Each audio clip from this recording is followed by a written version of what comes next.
आज विधानसभा पहुंचेंगे, अपनी हालत पक्का पहुंचेंगे, अरे उससे मुकाबला करेंगे। मुकाबला उतरे थे तो लाठी चला था, जो विपक्षीय पार्टी देख लीजिए, हम डरने वाले लोग नहीं है।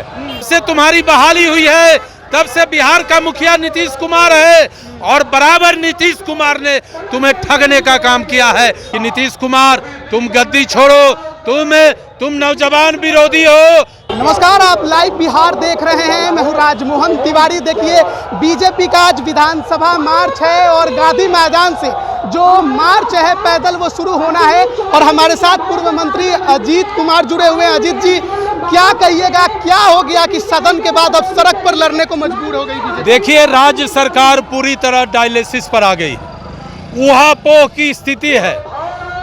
नियम बनाती है, नियम एग्जीक्यूट नहीं हुआ, नियम में संशोधन करने की बात करती है। पूरी तरह नीतीश सरकार कंफ्यूजन में हो गई है।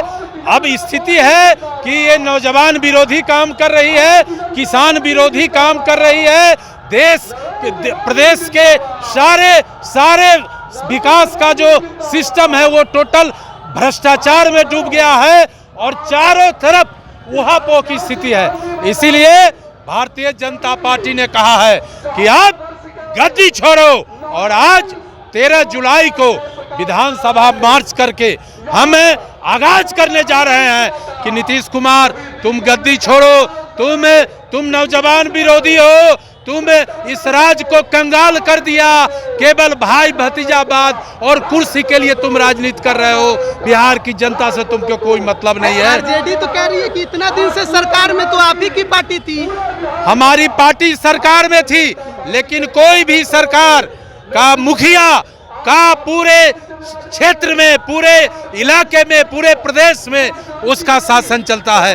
मंत्री और सहयोगी उसके सहयोगी के रूप में रहते हैं। इसलिए जिस बात को नीतीश कुमार चाहा वही बात हुआ।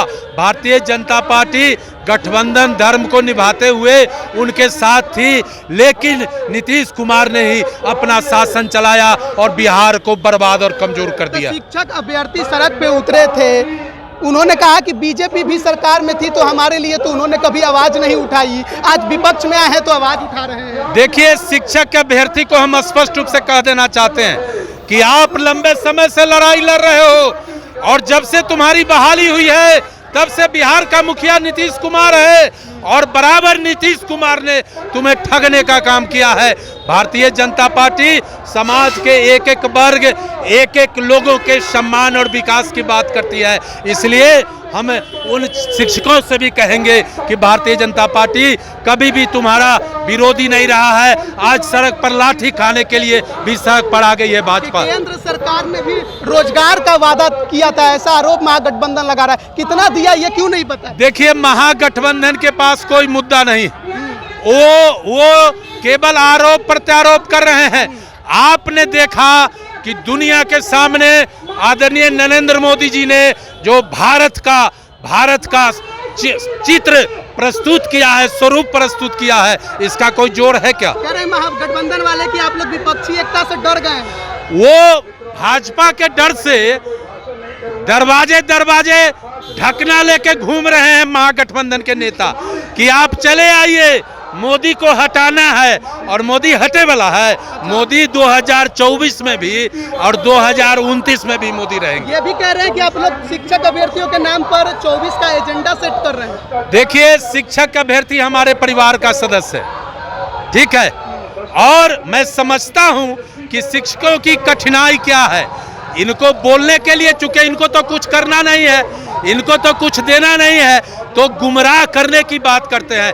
भारतीय जनता पार्टी शिक्षा, विकास, समुचित विकास का नारा दिया है, और उसी नारा पर देश में काम हो रहा है। 24 का एजेंडा नहीं है, कोई एजेंडा नहीं है। जनता तैयार है 2024 में फिर से प्रधानमंत्री मोदी बने। के अंदर आपके पार्टी के विधायकों को बाहर निकाल दिया गया खींच कर। अब तो ये सरकार के इशारे पर भी माननीय विधानसभा के अध्यक्ष काम करते हैं, तो तो जैसा इशारा होगा वैसा किए हैं वो। तो यहाँ तो लोकतंत्र को धूल धूसरित कर दिया इस अध्यक्ष ने। तो क्या होगा, महागठबंधन की सरकार टिकेगी, चलेगी? बिल्कुल नहीं, डायलिसिस पर है, कभी भी सरकार कोलैप्स कर जा सकती है, कभी भी कोलैप्स कर जा। क्या क्या करने वाले हैं? अरे आज विधानसभा पहुंचेंगे, अपनी पक्का पहुंचेंगे, अरे उससे मुकाबला करेंगे, मुकाबला होगा, बिल्कुल मुकाबला हो। उतरे थे तो लाठी चला था, जो विपक्षीय पार्टी देख लीजिए, हम डरने वाले लोग नहीं है। भारतीय जनता पार्टी भारत माँ के इसके एक एक कार्यकर्ता संतान है। हम माँ की सुरक्षा, जमीन की सुरक्षा, व्यवस्था के लिए कोई भी कदम, कोई भी जोखिम उठाने के लिए तैयार है। बहुत बहुत धन्यवाद आपका। तो देखिए हमारे साथ पूर्व मंत्री अजीत सिंह थे और तमाम तरह की बातों का जवाब, जो सवाल उठ रहे थे उसका जवाब दिया। साफ साफ कहा, लड़ेंगे भिड़ेंगे अभ्यर्थियों की आवाज के लिए। जो कोई 24 का एजेंडा नहीं है, ये हक की लड़ाई है, अभ्यर्थियों की लड़ाई है, ये बिहार के विकास की लड़ाई है, बर्बाद होते बिहार को बचाने की लड़ाई है। ये तमाम बातें कैसे कह रहे थे पूर्व मंत्री अजीत सिंह। और देखा आपने किस तरीके से अभी माहौल यहाँ पर बना हुआ है। गांधी मैदान जो है वो पूरी तरह से भर गया है। बीजेपी के कार्यकर्ता हर जगह आपको नजर आएंगे। देखिए यहाँ पर हम आपको दिखा रहे हैं कि देखिए ये गांधी मैदान का नज़ारा देखिए, किस तरीके से अंदर गाड़ियों का लंबा काफिला आपको नजर आएगा। कार्यकर्ता जो है आपको अभी यहाँ पर सड़कों पर भी नजर आएंगे। अंदर भाषणबाजी भी चल रही है। ये तमाम दृश्य जो है गांधी मैदान के पास का है, गांधी मैदान का अंदर है। पुलिस प्रशासन भी पूरी तरह से तैनात है। किस तरीके से आगे ये पैदल मार्च आगे बढ़ता है, ये देखने वाला बात होगा, क्योंकि प्रतिबंधित क्षेत्र में इन प्रोटेस्ट को, प्रदर्शन को जाने से रोकने की बात पहले ही प्रशासन कर चुका है। बने रहिएगा लाइव बिहार के साथ। आप सभी का बहुत बहुत धन्यवाद। लाइव बिहार YouTube पर सब्सक्राइब और Facebook पर लाइक जरूर करें।